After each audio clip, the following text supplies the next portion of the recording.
कुछ समय पहले जब अनजान गांव वालों को ये बात पता नहीं थी कि बाथरूम जैसा भी कुछ होता है, तब लोग गांव की नदी में ही नहाया करते थे।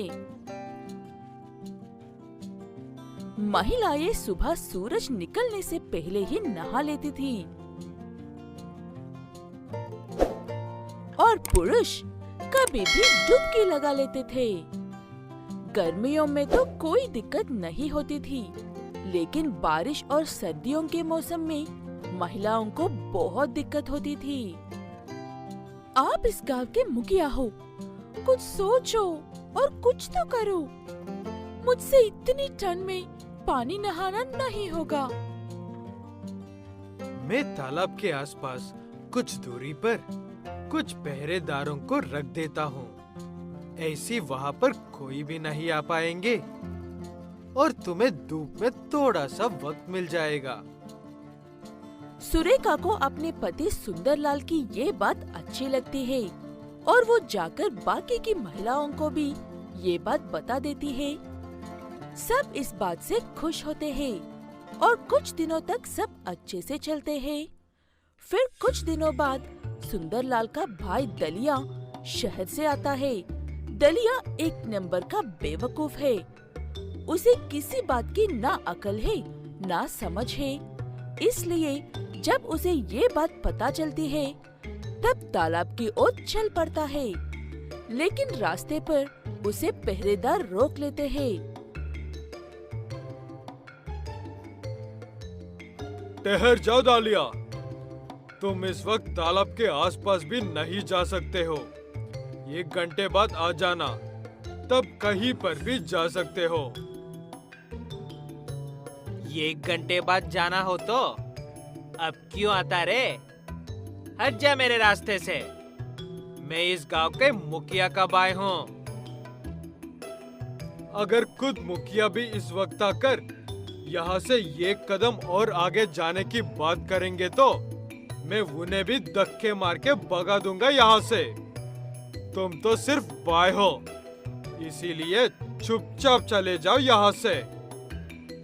ऐसे कहकर पहरेदार थोड़ी ऊंची आवाज से बात करते ही दलिया वहाँ से चुपचाप चला जाता है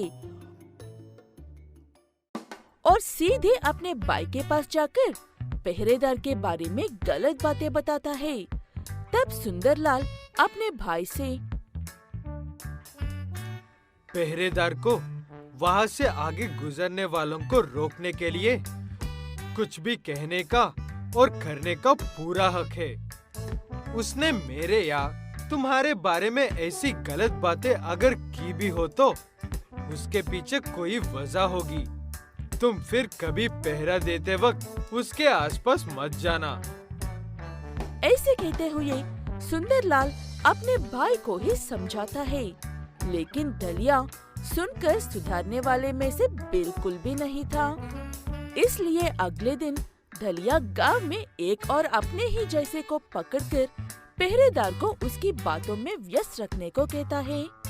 वो मूर्ख भी दलिया की बात मान लेता है और पहरेदार को अपनी बातों में व्यस्त रखता है। यही सही मौका है, जल्दी से उस पार चले जाता हूँ। ऐसे कहते हुए दलिया नदी के पास चला जाता है। तभी घर लौट रही सुरेखा और बाकी की महिलाएं उसे देख लेते हैं।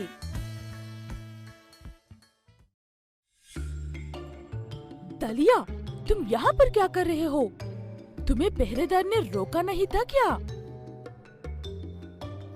बहुत सालों बाद गांव आया हूँ भाभी जी।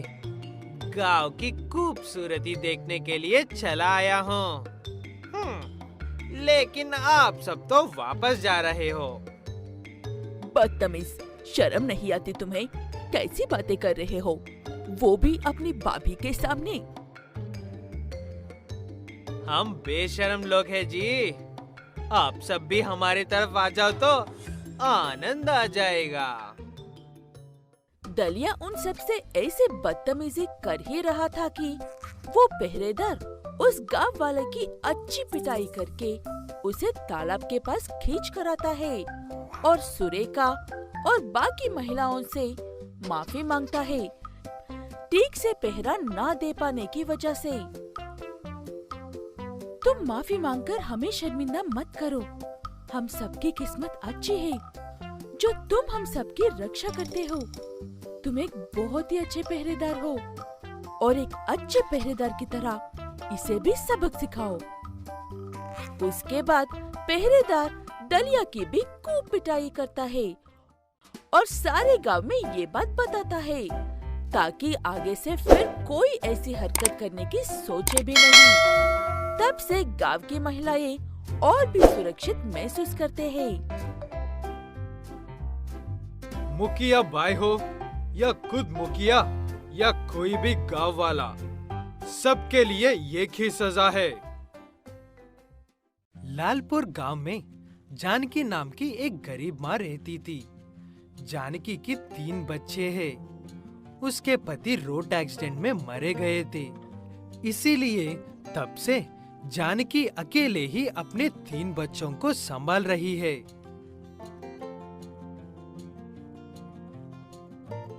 सुनीता बेटा, मैं जा रही हूँ काम करने के लिए। खाना वहीं पर रखा हुआ है, जब भूख लगे तो तब खा लो और अपने भाई और बहनों को भी खिला देना, ठीक है ना? ठीक है माँ, जल्दी आना। जब छोटू रोता है तो चुप होने का नाम ही नहीं लेता है। मैं कोशिश करूंगी बेटा। ठीक है, अब मैं जा रही हूँ। जानकी के पास एक रेडी है। उस रेडी पर जानकी गली गली घूमकर पुराना सामान इकट्ठा करती है और कबाड़ी वाले को बेच देती है। जो कमाई होती है उसी से घर चलाती रहती है। पुराने सामान के बदले पैसे ले लो माँ जी, पुराने बर्तन देकर पैसे ले लो। सुनो, इधर आओ, मेरे पास कुछ पुराने बर्तन हैं। ऐसे वो महिला कुछ ज्यादा ही पुराने बर्तन देती है। जानकी ज्यादा लालच किए बिना वो खरीदकर सीधे घर चली जाती है। उसे इतनी जल्दी घर में देखकर बच्चे बहुत खुश होते हैं।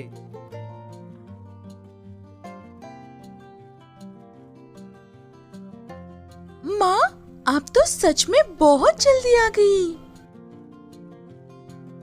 हाँ बेटा, मैं सिर्फ सामान खरीद कर आ गई हूँ। शाम को जाऊंगी कबाड़ी वाले को बेचने के लिए। ऐसे कहते हुए जानकी अपने दोनों छोटे बच्चों को खाना खिला रही थी और उसकी बेटी बाहर रेडी के पास जाकर उन पुराने बर्तनों को पत्थर पर घिसते हुए अजीब सा खेल खेल रही थी। शोर सुनकर जानकी बाहर जाकर सुनीता को शोर बंद करने के लिए कहती है, लेकिन तभी जानकी को उन पुराने बर्तनों के बीच में एक आधा नया बर्तन नजर आता है। उसे देखकर जानकी, कैसे अजीब बर्तन है, आधा नया और आधा पुराना। मैंने इसे खरीदते वक्त तो नहीं देखा था। माँ, मैंने इस बर्तन को नया किया है। पत्थर पर रगड़ने से ये ऐसा नया हो गया है। वो बात सुनकर और उस पत्थर को देखकर जानकी के मन में एक ख्याल आता है। उसके बाद जानकी उन पुराने बर्तनों को कबाड़ी के पास बेचने के लिए लेकर जाने के बजाय ऐसे ही कड़ी धूप में बैठकर एक एक बर्तन को पत्थर पर घिसते हुए बर्तनों को चमकाकर उन्हें नया बनाकर पुराने बर्तन के बदले नए बर्तन बेचती लगती है। लेकिन ऐसे करने पर किसी दिन कमाई हो रही थी तो किसी दिन नहीं हो रही थी।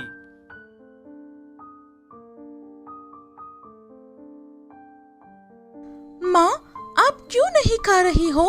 आओ ना, आप भी थोड़ा सा खाना खा लो।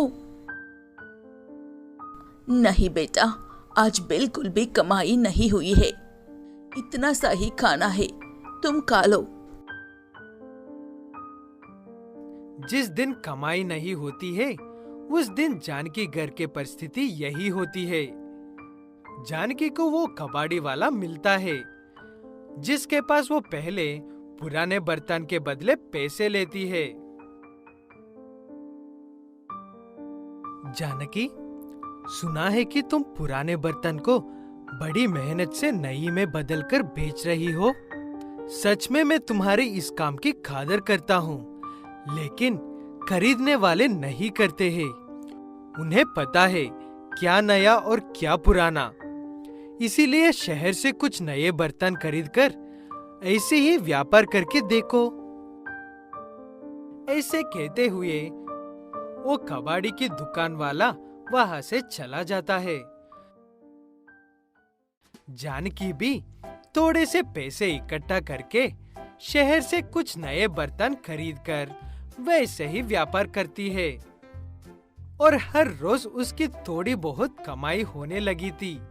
ऐसे थोड़े थोड़े पैसे जमा करके एक दिन जानकी रेडी पर बर्तन खरीदने के बजाय एक छोटी सी दुकान लगाती है। ऐसे ही वो अपना व्यापार भी कर रही थी और बच्चों का ख्याल भी रख रही थी।